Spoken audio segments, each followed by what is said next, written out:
Happy Holy Day, everybody. Go ahead and start up this meeting.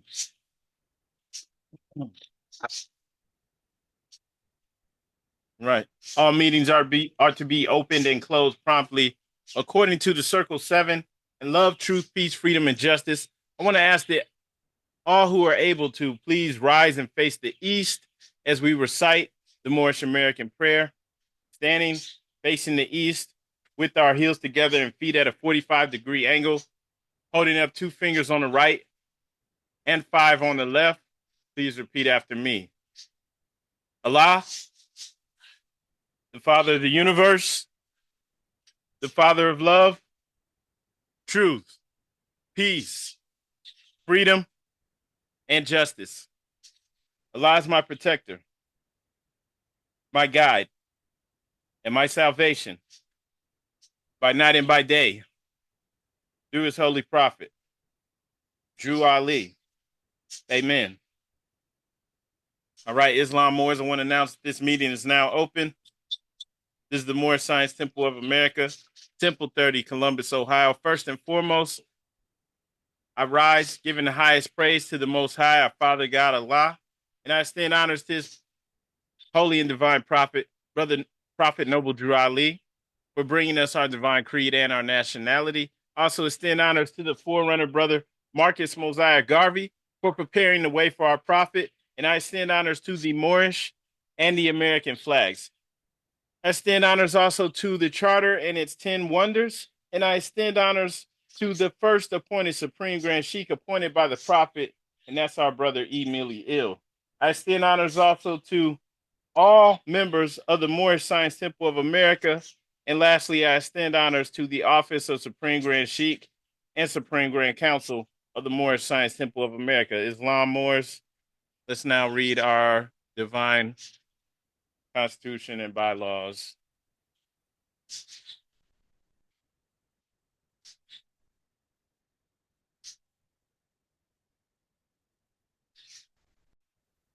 Right. Salvation, Allah, unity, the Moorish Science Temple of America, the Divine Constitution and Bylaws. Act 1, the Grand Sheikh and the Chairman of the Moorish Science Temple of America is empowered to make law and enforce laws with the assistance of the Prophet and the Grand Body of the Moorish Science Temple of America. The Assistant Grand Sheikh is to assist the Grand Sheikh in all affairs if he lives according to love, truth, peace, freedom, and justice, and it is known before the members of the Moorish Science Temple of America. Act 2, all meetings are to be opened and closed promptly according to the Circle 7 in love, truth, peace, freedom, and justice. Friday is our holy day of rest because on a Friday, the first man was formed in flesh, and on a Friday, the first man departed out of flesh and ascended unto his Father God Allah.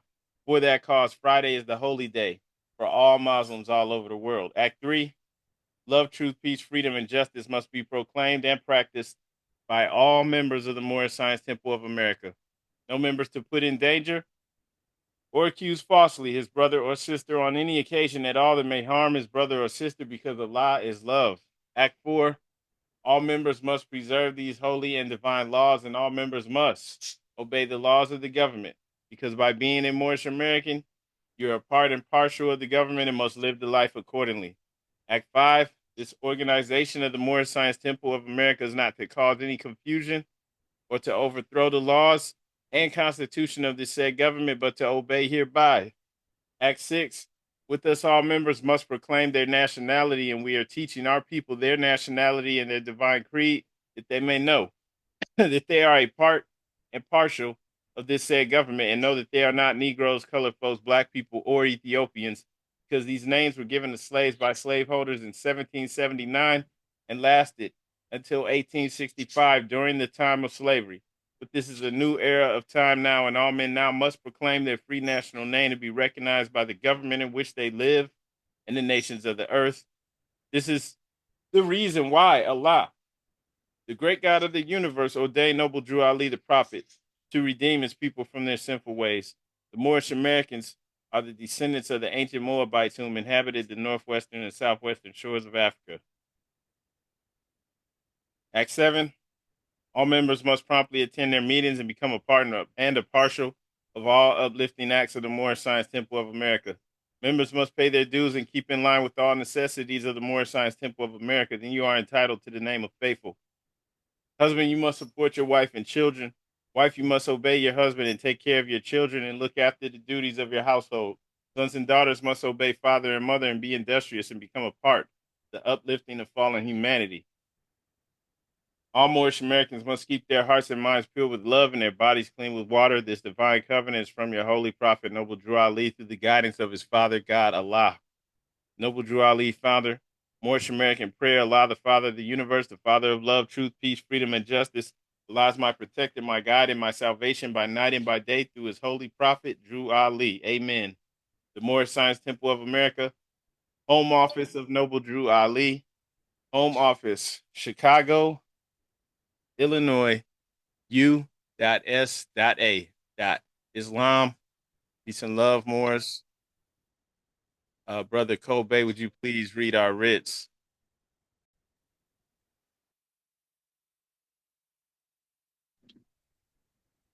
Islam, Grand Sheikh, I rise to give the highest praise to the great God Allah.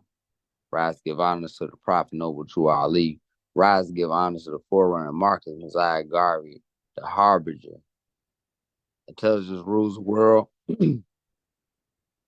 Ignorance carries the burden. To be proclaimed in every meeting. Islam, I am glad to know I have a few faithful Moors among you all, and I desire for them to know the truth and the divine truth. There's a host of jealousy about me and the movement now by the same people of our side of the nation that claimed that I was a joke and unreal.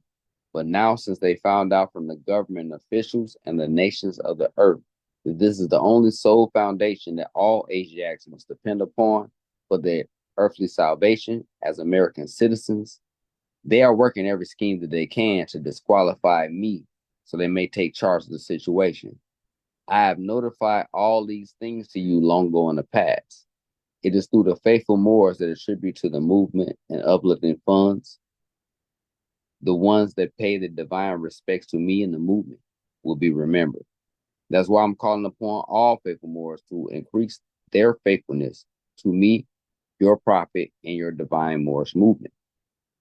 I need finance, and I need it badly. Never before have I needed finance so badly as I do at present, so I can shove aside the discord that is facing the nation. It all comes through jealousy because of my fame and nobility. The nations of the world will now recognize the movement without I, the prophet, being head. It has been proven by my works which I have performed in the past few years. Prophet, Noble Drew Ali. To the members of the Moorish Science Temple of America, Islam. This is instructions from your prophet, Noble Drew Ali. Be faithful unto your forefather, divine and national creed, that you will be blessed for your good deeds that you sow in the flesh. Allah is the judge. Allah is the one that judges the world, and his judgment is on now. But the wicked comprehend it not. The end of times are drawing near, so says Allah to his divine prophet, I Noble Drew Ali. And that is why many hearts have turned to stone. Many have eyes to see, but cannot see, ears to hear, but cannot hear, lest they'll be confounded of their sins. These are the trying hours now, dear Moors, and every evil spirit is moving, and they are trying every weak mind to overthrow and drag out the true foundation that has been laid, and to cause confusion in the minds of the ones that do believe. But if you have the true love of Allah and the spirit of your forefathers, you fear not what you hear or see, but will sacrifice the utmost of your very life to protect your movement and your prophet. Watch your enemies, dear Moors. Your enemies are the ones that speak against your prophet and ridicule him to the very lowest, and the ones that speak against your divine national principles of your temples. Act accordingly, and Allah will bless you for your good word. Peace. Your divine prophet, Noble Drew Ali. Prophet warns all Muslims to be read in every meeting. I hereby inform all members they must end all radical speeches while at work, in their homes, or on the streets. We are for peace and not destruction. Stop flashing your cards at Europeans. It causes confusion. Remember, your card is for your salvation. Failure to obey these orders will be a severe consequence. We are for love, truth, peace, freedom. And when these principles are violated, justice must then take its course. Any member or group of members who hold malicious feelings towards the temple or the prophet or violate the divine covenant of the Moorish movement will receive their rewards from Allah for their unjust deeds. All true Moors will and must obey the law laid down to them by their prophet. If they lose confidence in their prophet, they should turn in their card and button, cease wearing their turban and fez, and return to the state where I, the prophet, found you. This is a holy and divine movement founded by the prophet Noble Juba Ali. And the prophet is not right, the temple is not right. The prophet, therefore, is sending out a divine plea to all Moorish Americans. They do their part in protecting their prophet and their temple. This is an everlasting movement founded by the prophet through the will of Allah to redeem his people from their sinful ways. Peace, Noble Drew Ali. Islam, Islam, Islamism. Happy Holy Day, family. Islam and gratitude, brother. Sister Lachey L, would you please read our additional laws?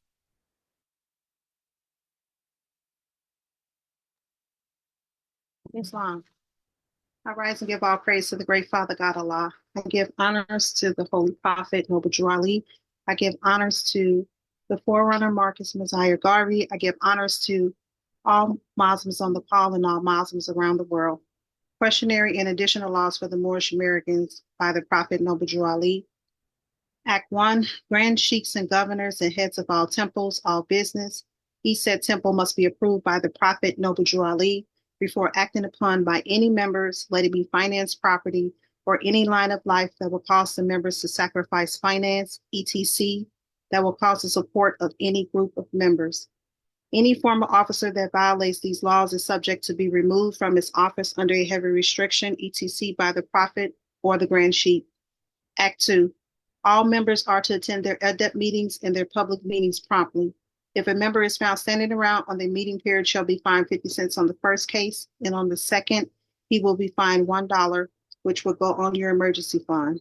If member is working, his monthly dues must be paid, and if he has money in the bank, he must subscribe for as much as he is able to the Moorish uplifting funds, because it takes finance to uplift the nation. Act 3. It is the lawful and divine duty of every good member, if he is able in finance, to aid me in saving the nation. And if he does not, he is an enemy to the cause of uplifting his own people, and justice must catch you. Let it be he or she according to love, truth, peace, freedom, and justice, as I have the power invested in my hands, and I would have to enforce the law in order to save the nation. Act 4. All members, while up making a public speech, must not use any assertion against the American flag or speak radical against the church or any member of any organized group, because we're to teach love, truth, peace, freedom, and justice. Act 5. All members must promptly attend their meetings and send their children to Sunday school, and the teacher must conform himself to the questionnaire, and let every member exercise his 5 senses who is able to do so, because out from your Sunday school comes the guiders of the nation. Act 6. With us, all members must proclaim their nationality, and we're teaching our people their nationality and their divine creed, that they may know that they are a part and a parcel of this said government, and know that they are not Negroes, colored folks, Black people, or Ethiopians, because these names were given to slaves by slaveholders in 1779 and lasted until 1865 during the time of slavery. But this is a new era of time now, and all men now must proclaim their free national name to be recognized by the government in which they live and the nations of the earth. This is the reason why Allah, the great God of the universe, ordained Noble Drew Ali, the prophet, to redeem his people from their sinful ways. The Moorish Americans are the descendants of the ancient Moabites who inhabited the northwestern and southwestern shores of Africa. Act 7. All members must promptly attend their meetings and become a part and a parcel of all uplifting acts of the Moorish Science Temple.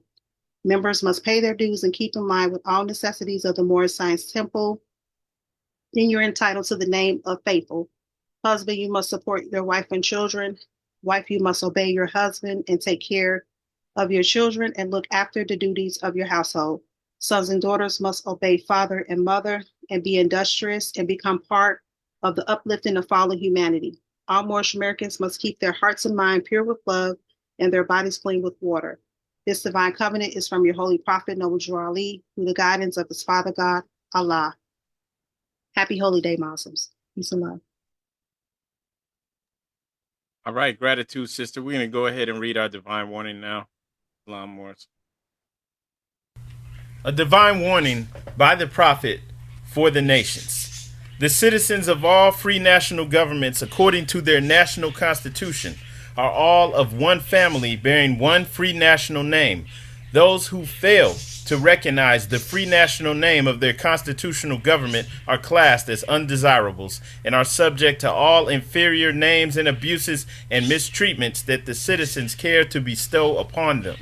And it is a sin for any group of people to violate the national constitutional laws of a free national government and cling to the names and the principles that delude to slavery.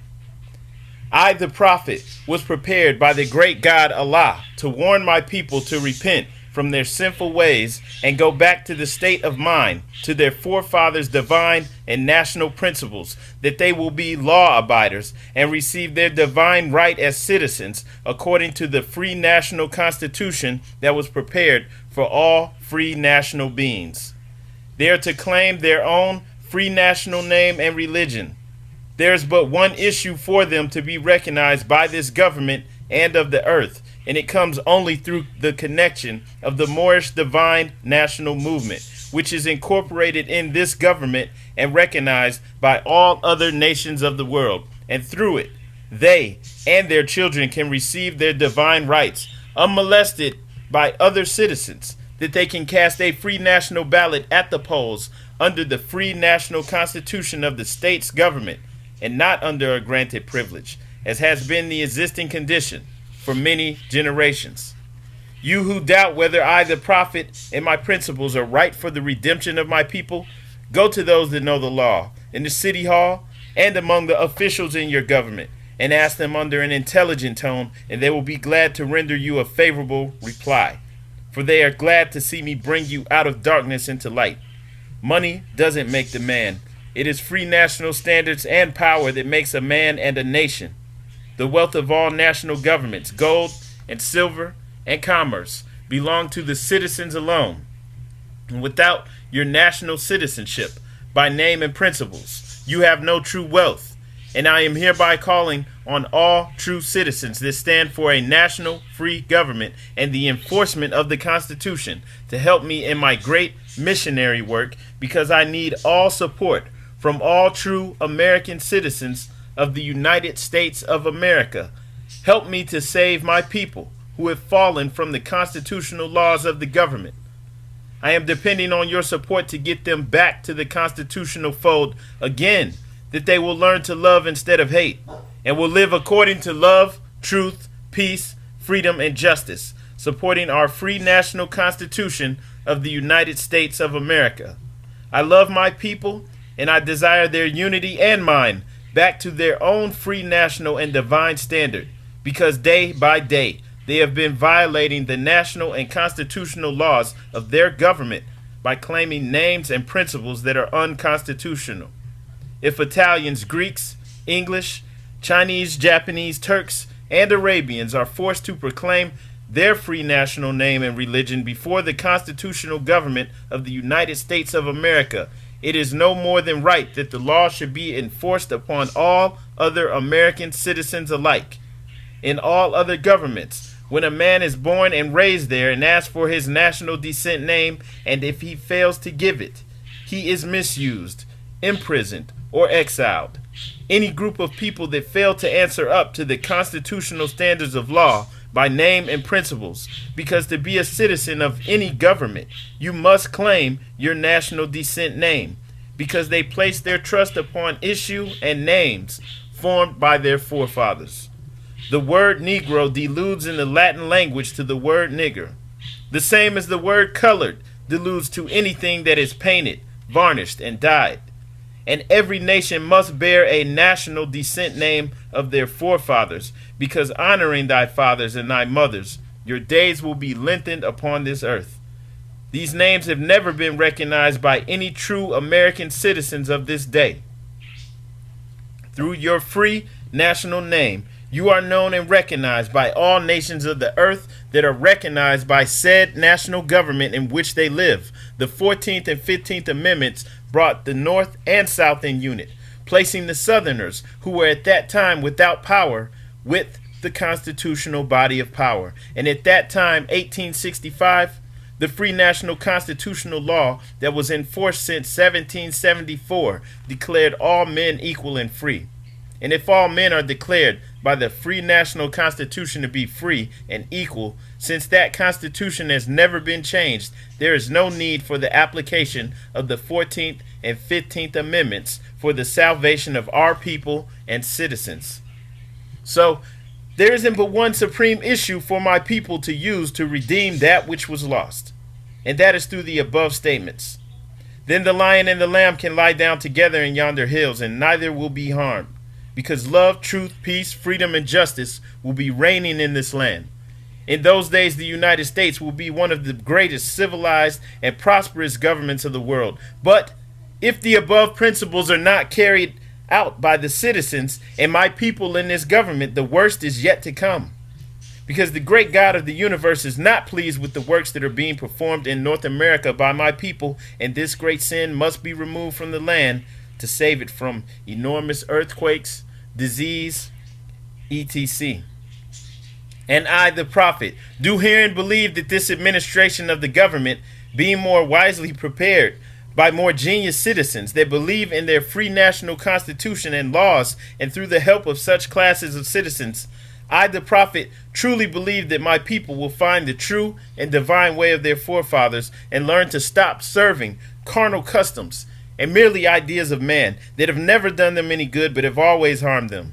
So I, the prophet, am hereby calling aloud with the divine plea to all true American citizens to help me to remove this great sin which has been committed and is being practiced by my people in the United States of America, because they know it is not the true and divine way, and without understanding they have fallen from the true light into utter darkness of sin.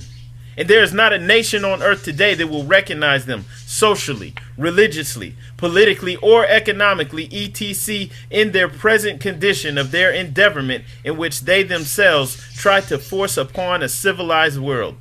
They will not refrain from their sinful ways of action, and their deeds have brought Jim Crowism, segregation, and everything that brings harm to human beings on earth. And they fought the Southerner for all these great misuses, but I have traveled in the South and have examined conditions there, and it is the works of my people continuously practicing the things which bring dishonor, disgrace, and disrespect to any nation that lives the life. And I am hereby calling on all true American citizens for moral support and finance to help me in my great missionary work to bring my people out of darkness into marvelous light. From the prophet. All right. Islam Moors. We're going to be in chapter 15 in our Holy Koran today. Let's go ahead and get that started up. So, chapter 15, speaking about Jesus being in the wilderness. And, of course, we want to get more insight into this and what this is actually talking about, from a practical level. I would love to ask if we could get a volunteer to read chapter 15.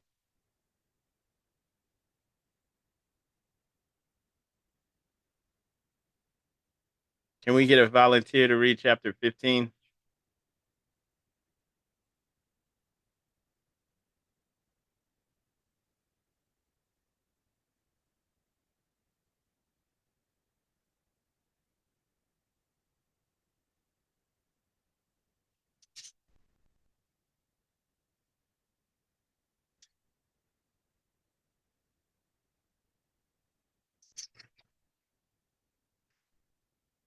All right, no takers. Okay, here we go. Chapter 15. In here, we're really seeing the triumph over lower self, right? Dealing with temptation. We see the journey into self-examination. And so this really applies to all of us, right? Understanding our own path to spiritual mastery. So chapter 15, divine ministry of Jesus. Jesus goes to the wilderness for self-examination, where he remains 40 days, is subjected to 3 temptations. He overcomes, returns to the camps of John, and begins teaching. The harbinger had paved the way. The Logos had been introduced to men as love made manifest, and he must now begin his divine ministry. And he went forth into the wilderness to be alone with Allah, that he might look into his inner heart and note its strength and worthiness. And with himself he talked. He said, my lower self is strong. By many ties I am bound down to carnal life. I have the strength to overcome and give my life a willing sacrifice, or pardon self, have I the strength to overcome and give my life a willing sacrifice for men? When I shall stand before the face of men and they demand a proof of my messiahship, what will I say? And then the tempter came and said, if you be the son of Allah, command these stones to turn to bread. And Jesus said, who is it that demands a test? It is no sign that one is a son of Allah because he does a miracle. The devil can do mighty things. Did not the Gentile magicians do great things for the Pharaoh? My words and deeds in all walks of life shall be the proof of my messiahship.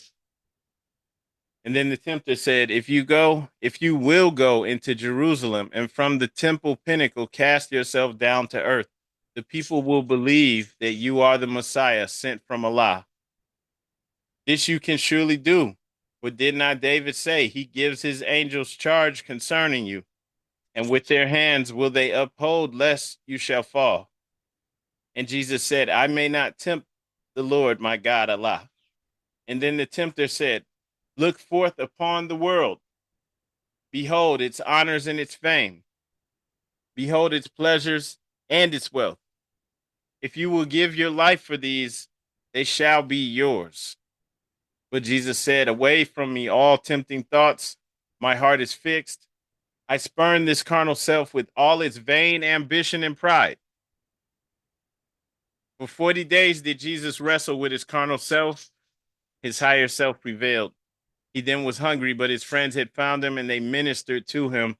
Then Jesus left the wilderness, and in the consciousness of holy breath, he came unto the camps of John and taught. Okay. And so we know that this is occurring while the Messiah, the prophet, is by himself, right? So all of these thoughts are emanating from himself, his own carnal self. And so, Islam, Brother Kobe, I see you. I yield the floor. Islam, Grand Sheikh. I rise in your perfect praise to the great God Allah. Rise, give honor to the Prophet Noble True Ali. Just on this chapter, we gotta also look at it Jesus when it represents to us as justice. And then you also gotta understand what is going on with what is in the dialect of what we're ingesting. And that is very like much so of just the way like he sacrificed, kind of like Ramadan. He sacrificed himself enough to know to get the true meaning. But again, a lot, we gotta understand, like not let's understand it. Let's just digest so we just understand it. It's not that we don't know, we just ain't know it yet. I look at it this way now. It's we just happy to know it yet. So like since we don't know it yet, let's know it. When we do it say like as far as fasting in yourself, it actually eats out the bad eats out anything from cancer, anything out your system, and that no doctor will tell you that.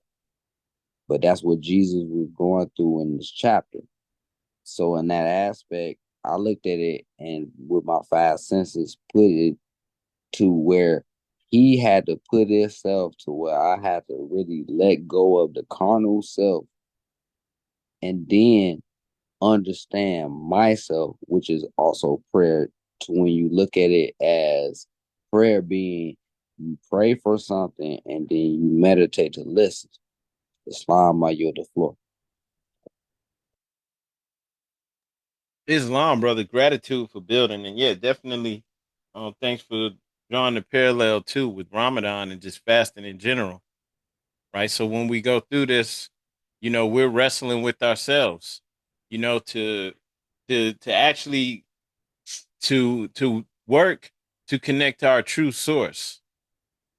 And so in doing this, you know, this is actually the only way to actually overcome the lower self is to do the work to quiet our own mind, right? And when we do that, we see all the thoughts that come through, right? Even just trying to meditate for 10 minutes, you see all the thoughts that come through in our own minds that are just there just to distract us, right? So we have to work to begin to quiet those thoughts out. And so this is a part of self-examination as well, right? Even just going into the wilderness, which is actually just going into ourself, all right? Because the wilderness is the carnal self. So, and this is where all the temptation comes from, right? And this is the path that ultimately we all are on. Ultimately, even if some of us aren't on that path right now, but if you're here, this is the path you're on as well, overcoming the carnal self, right? The path to true spiritual enlightenment. Okay. And so, as we come in here, we want to get some practical lessons from this too, as it applies to us, right?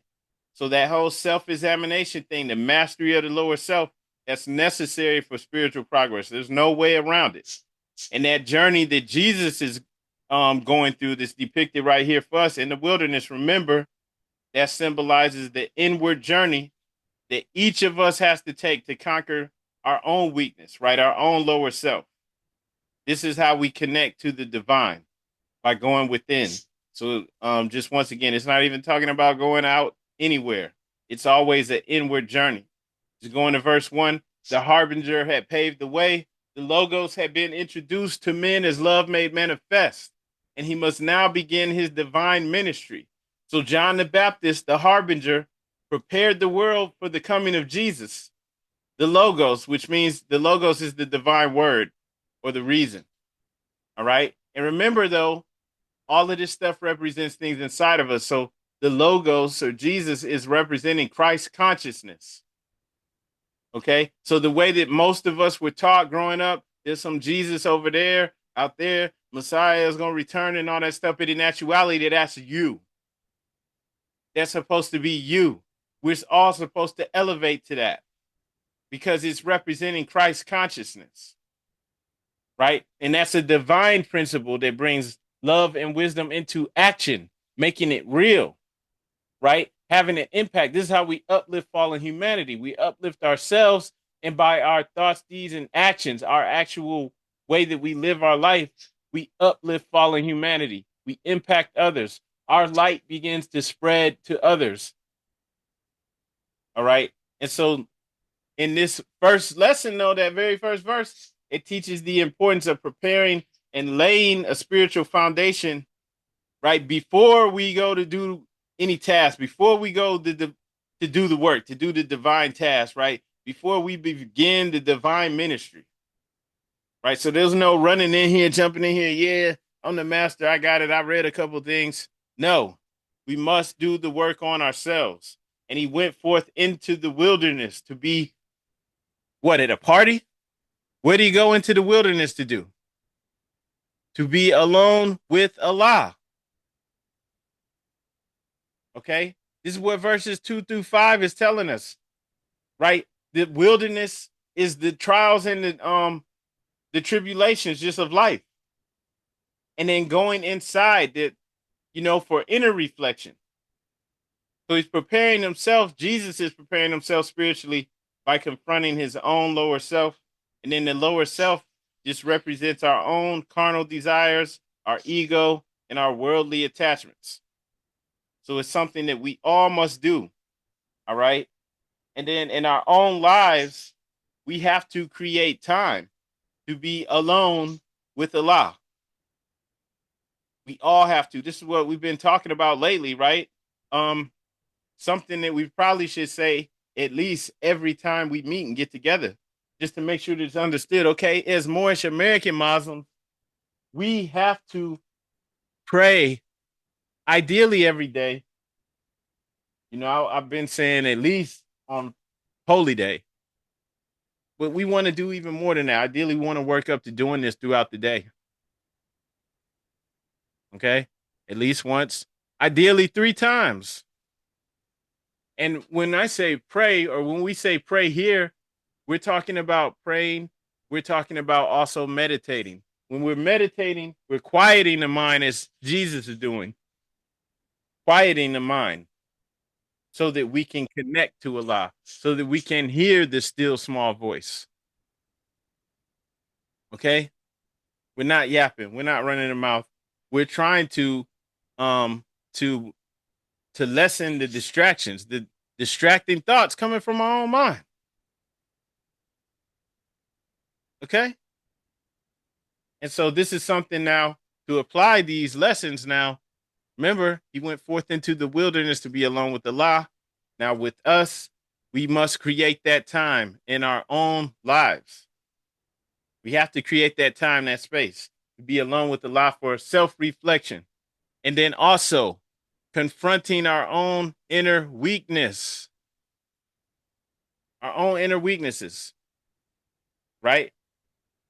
Because the spiritual path demands self-examination. If we don't even know what our own flaws are,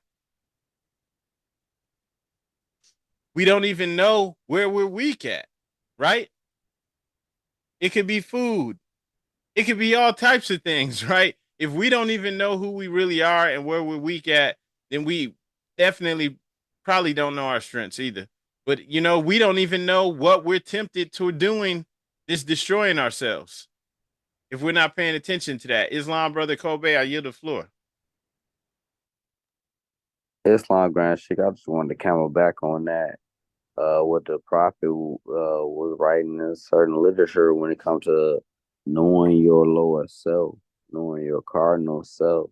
If you can know your cardinal self and master your cardinal self, you can know anybody else's cardinal self. You can know anything else because this is the world that we're living in. Islam, I yield the floor. Islam, brother. So as the brother said, you know, we're here. We want to master this. So yes, starting with our own self, we must know, like Jesus said, my lower self is strong. By many ties I am bound down to carnal life. So you're not supposed to be here acting like you're all high and mighty. You don't have any flaws. You have an ego, but you don't even know that you're demonstrating it, right? We don't even know we're putting, you know, other people down or doing things, right? But here's the thing, we all see other people's flaws. It's so easy to see what other people are doing, right? Some of us are so good at that too, pointing out other people's flaws. But like, what do we see about ourselves? So for real spiritual mastery, we have to do self-examination. We have to know what we're doing, right? As the brother said, then we can recognize, okay, yeah, we recognize other people's lower self, but what about ourselves, right? We out here traveling to and fro, seeking whom we may devour, and thinking, oh, we are high and mighty. So, going to the next verses 6 through 9 is where the 3 temptations start to come in. The tempter, and remember, this is only the lower self. It's only our own ego, our own carnal nature, and it's coming through, you know, with in different manners, right? First is saying, turn these stones to bread. Even just that alone, that's the temptation of physical desires. Come on, make this happen. right? Let's see what you could do. Then casting oneself from the pinnacle, casting yourself down, right? This temptation to prove yourself through ego, spectacle. Let's get everybody's attention. Check this out. Look what I could do, right? Cast yourself down. The people's going to believe you. Get the approval of everybody. Everybody marveling at how great you are, right? Right? Also worldly power and fame, sacrificing integrity, spiritual integrity for material gain.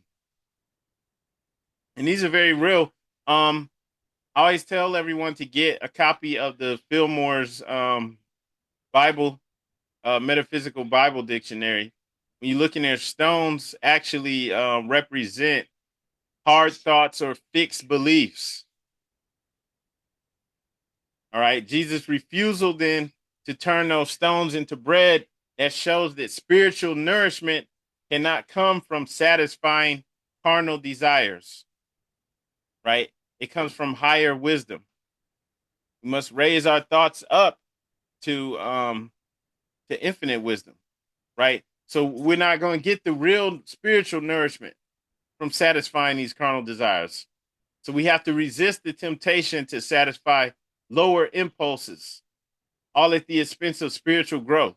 And then going back to the ego, the temptation there, to show what you could do, get the, love from the people. And the love from the people is fleeting, right?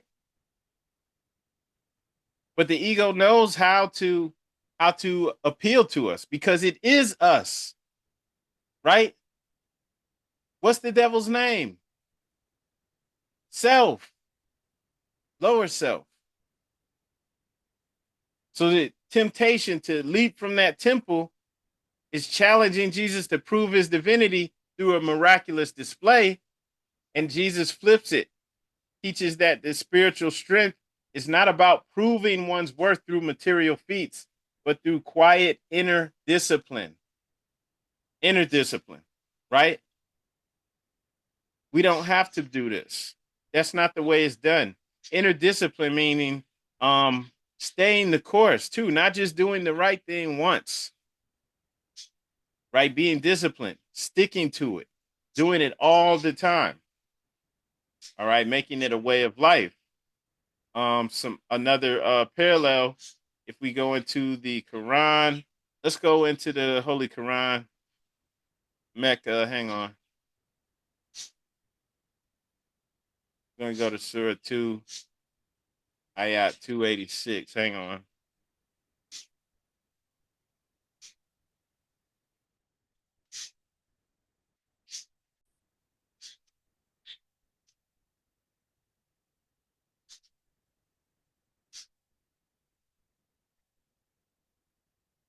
Okay.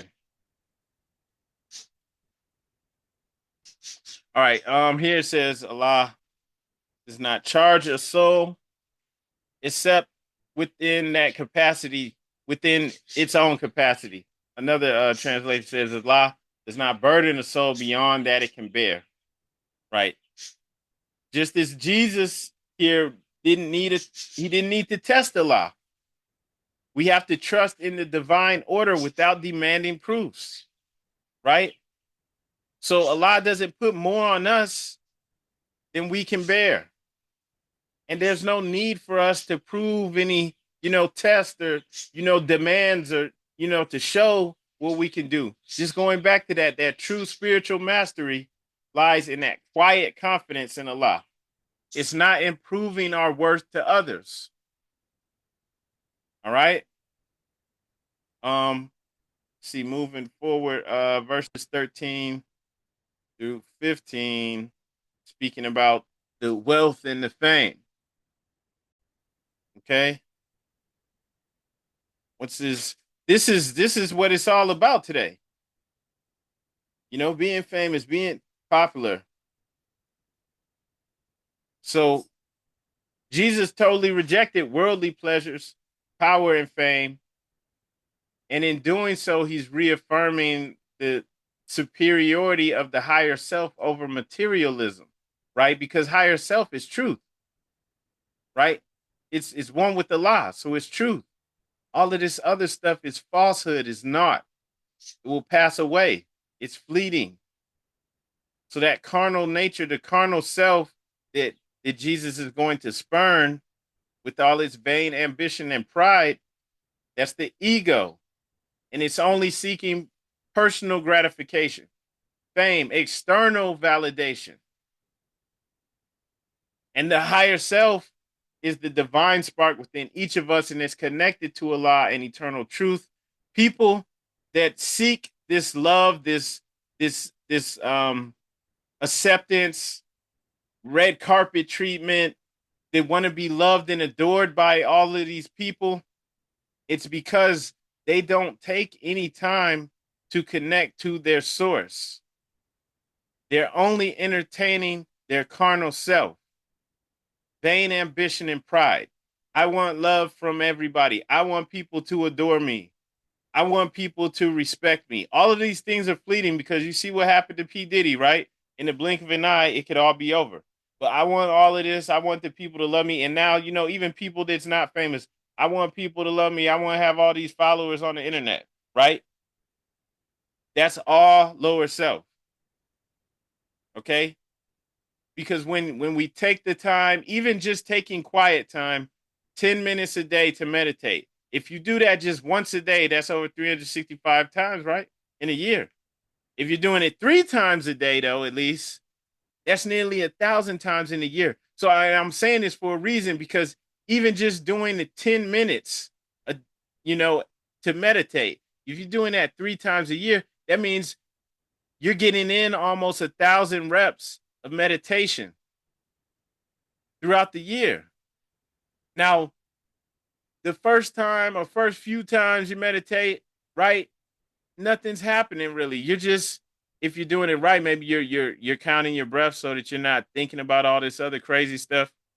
You're trying to lessen those thoughts, but eventually you're actually starting to connect to the divine.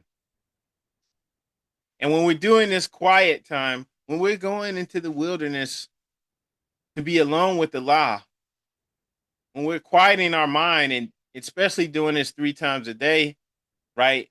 And getting all those reps in, the more you do it, the better you get at it, the stronger you get at it, the more in tune we are, right? And so now we're getting close to the true self, the source. The source is connected to everything.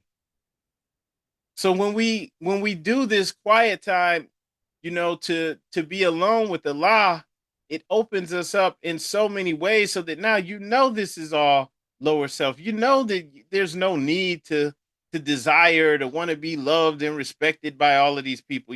That's falsehood.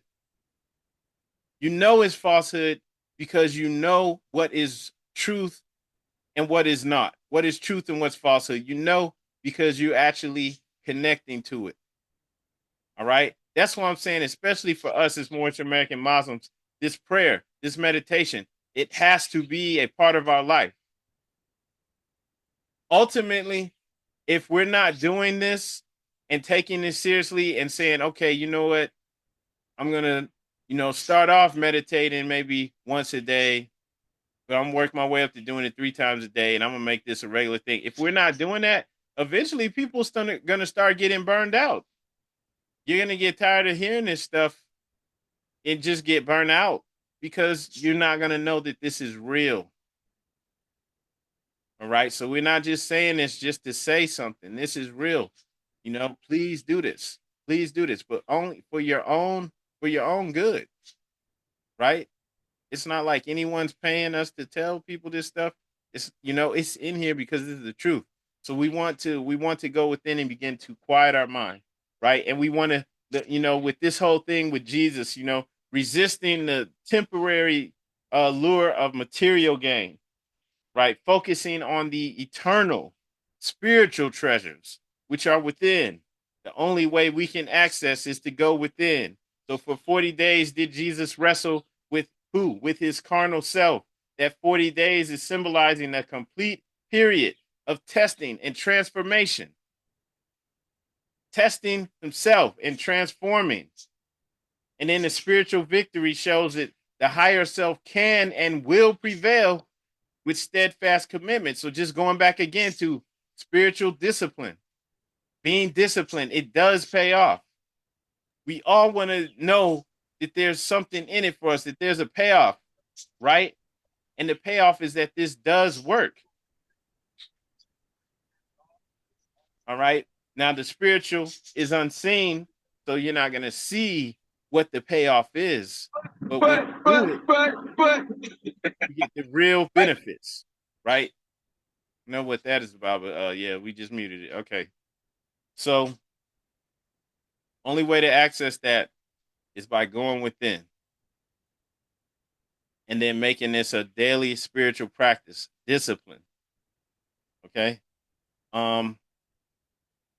Give another example too from the Quran, Surah 18, verse 28. And keep yourself patient by being with those who call upon their Lord. This verse emphasizes patience, right? It's giving us patience and perseverance in spiritual trials, right? We have to endure spiritual tests patiently, trusting in Allah's guidance. We have to. Jesus left the wilderness, and in the consciousness of holy breath, he came onto the camps of John and taught. And this is, once again, this is letting us know, overcoming the carnal self, right? Jesus returns empowered by the holy breath. Once again, there is something to be gained from doing this work and being consistent, being disciplined. He returns empowered by the holy breath. And that holy breath symbolizing spiritual awakening and enlightenment. So now he's ready to begin his divine ministry. Now he's ready to actually start teaching others, but teaching from a place of spiritual mastery. So once we, in our own daily lives, once we conquer our lower selves, now we're prepared to teach and uplift others. Now we can spread divine wisdom in our communities, but we have to live it first, right? And so that's one of the problems too, just in this day and age. Somebody can get a little information, and now I'm on YouTube. Now I'm on Facebook, Instagram. Now I'm making TikToks, and I'm getting millions of views, right? But I can't really apply any of that stuff in real life. But people's thinking it's cool. People's thinking I know something, and they listening to me, right? Maybe even making a little money from it. Okay, and that's how it is. We don't want to be like that, okay? Totally empty. Not actually having the real spiritual wealth that comes from doing the work, being disciplined, going within. It ain't about any of that stuff. It's not about being well liked and loved and respected and all that stuff. All that stuff's fleeting anyway. So we want to work on actually conquering our own lower selves. And that's so that we can teach, so that we can get out and be an example. And by being the example, then we're teaching. Now we're spreading the light. Now we're being the example because people learn more by what we do than anything that we say. And then wrapping this up, just looking at some of the temptations, right? The temptations that Jesus is facing in here. How do they mirror the challenges that we face in our own daily lives, right? Be tested, jump from this temple, turn these stones to bread. Because these are things that we go through. Everybody does. So just the temptations that Jesus faced in the wilderness, these are just common challenges that all of us experience on our own spiritual journeys, right? The physical desires, that's turning stones into bread. Remember that. If we're going to gain insight from the lessons in here, remember what it's actually telling you or showing you, right? So when it's saying the physical desires, right? This turn the stones into bread. That's specifically speaking about our physical desires, because in our daily lives, right, we have confrontations, right? We have our temptations, right? And it's all about physical comforts, physical pleasures. And spiritual growth ain't even important. That's not even in there. So it doesn't matter what it is, food, money, or other material goods. We always facing the challenge of placing the carnal needs above our spiritual responsibilities, right? Even if I don't have time to meditate, I ain't got time to do none of this stuff. Okay, we got to find a way to balance all that out. Okay, also proving our worth, right? Want others to respect us, want others to see us, not a social media, want others to like us, or want to be famous, want to be like we had that constant temptation to seek validation, and to be respected for our achievements or just to be recognized. But Jesus was tempted to do this, but he proved that that's the desire to prove our value to the world. That stuff doesn't matter because that's relying on ego instead of divine wisdom. We don't need it. Right? He's also tempted with, the worldly power and fame, right? The temptation of wealth. And that's something that everyone's going through on a daily basis. But it ain't worth sacrificing inner peace for temporary gains. So these are struggles that we all go through on a regular basis. All right. We have to know how to recognize these things as they come through so that we don't get caught up. All right. Just one other example too. We have practices too that we can incorporate in our lives that we can pull from this chapter to actually strengthen our higher selves. Because ultimately that's what we want to do. We want to be able to overcome our carnal self. So going back in here, some of this stuff is going to sound like we on repeat, but it's daily prayer and meditation. Daily. All right. And if you're not doing it daily, at least on Holy Day. Okay. We working to get there. But what we ideally want to do, regular communion with Allah, that helps to purify our mind and our heart. We want to keep our thoughts elevated. We want to be focused on the divine. And so doing this throughout the day gives us spiritual discipline. This is why Muslims all over the world pray throughout the day, even if the meaning has been watered down for many people. Because a lot of people don't meditate. You might pray, but they're not really thinking about what they're actually doing. But for us, all right, we're not worried about that. We want to pray and meditate throughout the day. Meditate is a form of prayer too. Okay. So we want to do this because that's spiritual discipline. And as we do that, that brings us closer to our higher self. And that gives us clarity and peace. And remember, your higher self is the truth. If you need help, you need guidance, it's there within you. So if you have the truth in there within you, you want to connect, right? You want to tap into that. Pardon. So it's another thing we want to take from this. Then this whole measure on self-reflection, accountability. We want to take time to examine ourselves. This is what Jesus is doing in the wilderness. We have to be able to recognize these thoughts that's coming from the lower self, because we don't even know what thoughts we're entertaining.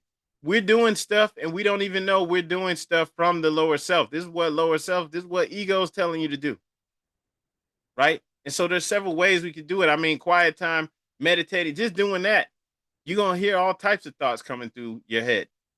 Right? But journaling, writing your thoughts down, just writing, just paying attention to our own thoughts and what we're entertaining. We want to do that. We want to have self-reflection. We want to be able to hold ourselves accountable, right? Because we notice all the stuff that other people's doing wrong. We can also fast throughout the day. A lot of people fast and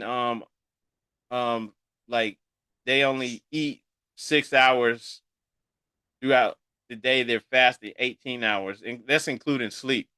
And so one example of how to do that would be to only eat between the hours of like 12 and 6, 1 and 5, 2 and 8. for example. So ain't no late night snacks. That's just one example because once again, um, without going too far, just putting these things into practice, fasting, food's another distraction, right? It just strengthens our own discipline. And then doing these things, it opens the way for spiritual insight. So that's just another one. And also service to others, which ultimately is what we all want to be practicing as Moorish American Muslims. Because when we serve others and we do it without, expectation of some kind of reward, right? When we're doing it, with a pure heart, right? We're transcending the ego. Now we're aligning with our higher purpose. So charity, teaching, giving back, right? Even teaching, doing this class, we don't get paid to do this. This is teaching. This is giving back. Community service. The things that we do as a temple. We actually do these things in the community. It's to cultivate spiritual strength. We're showing our children too that, hey, we do this, we do charity, we help. We're not coming to take, right? We're here to assist, help, and to uplift. We have to take that seriously. And what we're doing right now, just with studying the Quran, right? Every Friday, every holy day, every Sunday, making that a discipline that we do every time without failing, right? This shows that we are working to really subdue our lower self, but just making it a discipline, a part of our life. And so just wanted to share some practical things that we can all do. All right. And just going back to this as we wrap this up now, remember that divine ministry requires inner mastery. It's not, hey, yo, I'm going to go out here and start teaching, Jesus, before he even began his public ministry and the lessons they show, he was teaching people when he was 12. He talking to the doctors of law and all this stuff, right? But no, forget all that. Before he began a public ministry, he had to overcome his own internal struggles, the carnal self, right? His lower self is strong. It's strong in each and every one of us. If we can't acknowledge that, if we're acting like we're perfect, there's a problem, right? So this teaches us before we even begin to serve others and start to fulfill our divine mission, we have to conquer our own weakness, right? Our own weaknesses, our own temptations. We have to do that work because it's not about stuff that we're doing that everyone can see, outward acts. It's about inner purification. Okay. And that's something that has to be said in this day and age because with the internet, people do stuff. They take pictures when we're all together, make it look like we all unified. People do things for the internet, do things to be recognized. All right. But it's not about that outward stuff. It's about the inner purification. We do things knowing that no one else is going to see it. And that's all right. Okay.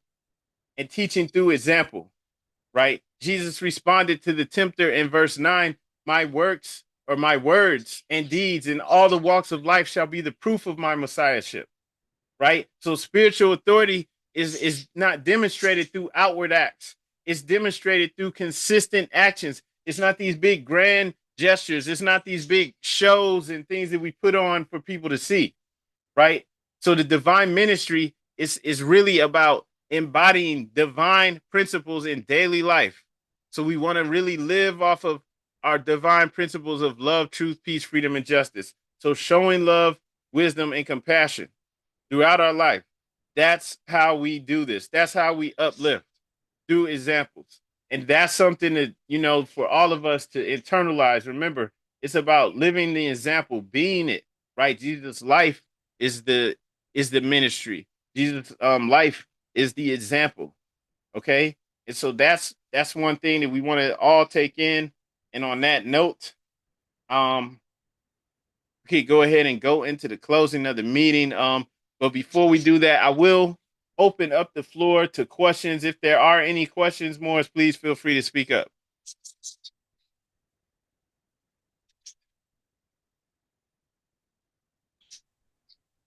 Islam, Grand Sheik. I just wanted to know we want to ask the questions of like in the messenger. I don't know if there's an our messenger, but as far as being a Moorish American and why did you decide to be a Moorish American? I mean, I can just say now that the aspect of living a clean and pure life, that's one thing. Knowing as a Moorish American the higher and lower self, that is a whole different science that no one's ever taught until you actually get into that diagram of the Moorish Science Temple of America. And also the just knowing who you are, other than knowing the fact that what you are called and were branded is what somebody else gave. Islam, are you the floor? And this is a great build and a great, you know what I'm saying, Friday. Great holy day. Islam is Islam, brother, and gratitude for sharing on that measure and just sharing why you joined the temple. Did anyone else write down their thoughts about that or want to share? Remember, we spoke about that last week.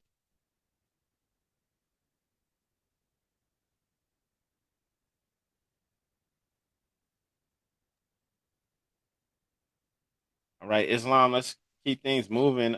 So I do want to announce without further ado, we're going to go into the closing of the meeting. Having already read the divine warning and the writs, we're just going to go ahead and close out.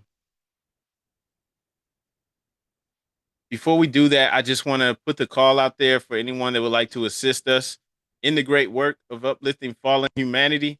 Make sure to go to our website, MoorishAmericans.com. You can always go there, send a donation to the temple. You can just scroll down to the bottom and use the donate button to send a donation to the temple.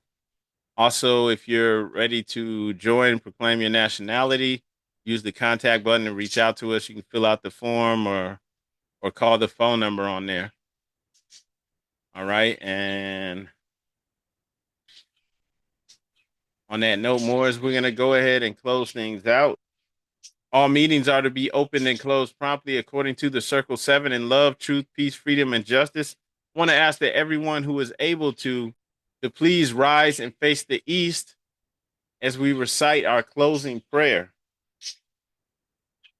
Standing facing the east with our heels together, feet at a 45-degree angle. Holding up 2 fingers on the right and 5 on the left. You do not need to repeat after me. Allah, bind our hearts and minds back to our ancient forefathers' divine creed and principles. We ask this in thy holy name and the 7 Elohim. Amen. Islam, peace and love, Moors. This meeting is now adjourned. Islam, family, happy holy day. Be holy day. Peace and love, happy holy day. Peace and love, happy holy day. Happy holy day. Islam, peace and love, happy holy day.